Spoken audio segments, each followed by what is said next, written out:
Hola, buenos días. Sabemos que las emociones son respuestas fisiológicas y comportamentales a algún tipo de estímulo. Sin embargo, es necesario ahondar en algunos temas para comprender mejor este tema. En ese sentido, Marcela, ¿cuáles estructuras cerebrales están involucradas en el procesamiento emocional? Cuéntanos su contribución en el proceso. Claro que sí, teniendo en cuenta que la emoción puede definirse como una respuesta mental y corporal a un estímulo de algún tipo que involucra arousal y comportamientos expresivos que están relacionados con el cambio del sistema nervioso autónomo. Tenemos entonces este sistema como el principal involucrado en los mecanismos relacionados a las emociones, los cuales son resultado de su activación. El estudio de estas estructuras comienza con el circuito de Papez, el cual es un circuito constituido por estructuras límbicas que se hallan alrededor de la región medial del cerebro.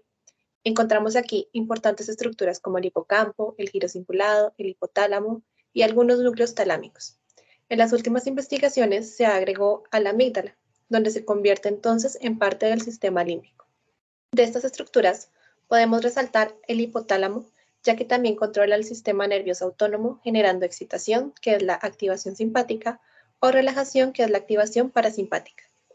A la corteza singular anterior, que está relacionada con el estado de ánimo, al hipocampo, que es un sistema de inhibición conductual, y a la amígdala, que regula las emociones implicadas en la autopreservación como el temor, el enojo y la ansiedad. Esta estructura está también relacionada con la percepción de las emociones de otras personas, expresiones faciales y a nuestro propio estado de ánimo.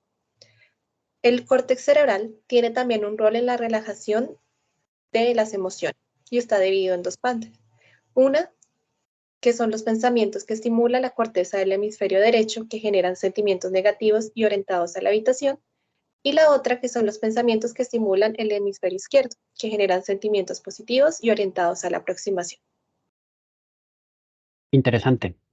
Sabemos que hay muchas teorías que tratan de explicar las emociones, pero Lorena, cuéntanos acerca de la teoría de la emoción que más te haya llamado la atención. Claro que sí.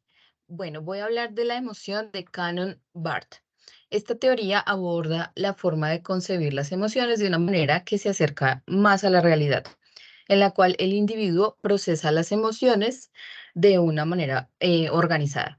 Comenzando por la percepción, esta llega al tálamo, luego al hipotálamo y luego se hace una reacción fisiológica.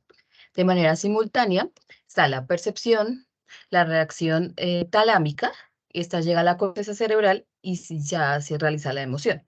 Ambas funcionan de manera simultánea. Más adelante tenemos un ejemplo que demuestra cómo es esta teoría. En esta tenemos a una leona con sus crías. Un ser humano ve la leona y pues su reacción fisiológica comienza con el tálamo, luego esta llega a la corteza cerebral, luego se desarrolla el miedo, ya luego tenemos la emoción y la reacción, que está el hipotálamo, llega al hipotálamo y luego la reacción de huida. Estas se desarrollan de manera simultánea. Esta es la teoría que más me llamó la atención porque se acerca más a la realidad. Claro, entendible. Vemos que hay un papel importante del componente biológico en el estudio de las emociones. En ese sentido, Sandra, ¿qué pasaría si tuviéramos medicinas para detener las respuestas emocionales?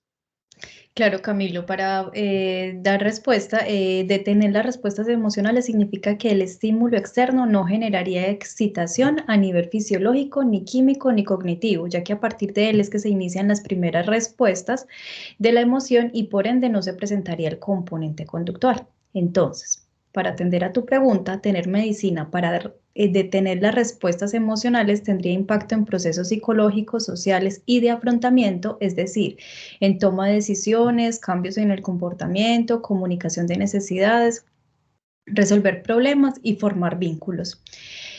Para dar un ejemplo de ello, se tiene al paciente Elliot, a quien después de ser extirpada una parte del cíngulo anterior del lóbulo frontal, que es el encargado de la experiencia emocional, perdió toda su capacidad para tomar decisiones, pero mantuvo la habilidad cognitiva en general. Si bien hoy se tienen medicinas, estas no están adaptadas para detener específicamente una respuesta emocional, sino que se utilizan para controlar una serie de comportamientos que se derivan de un trastorno como el de la ansiedad o control de estados de ánimo. Bueno, muy interesante. Definitivamente el tema de las emociones, hay mucha bibliografía interesante para descubrir. Entonces queda invitación para seguir avanzando en el tema.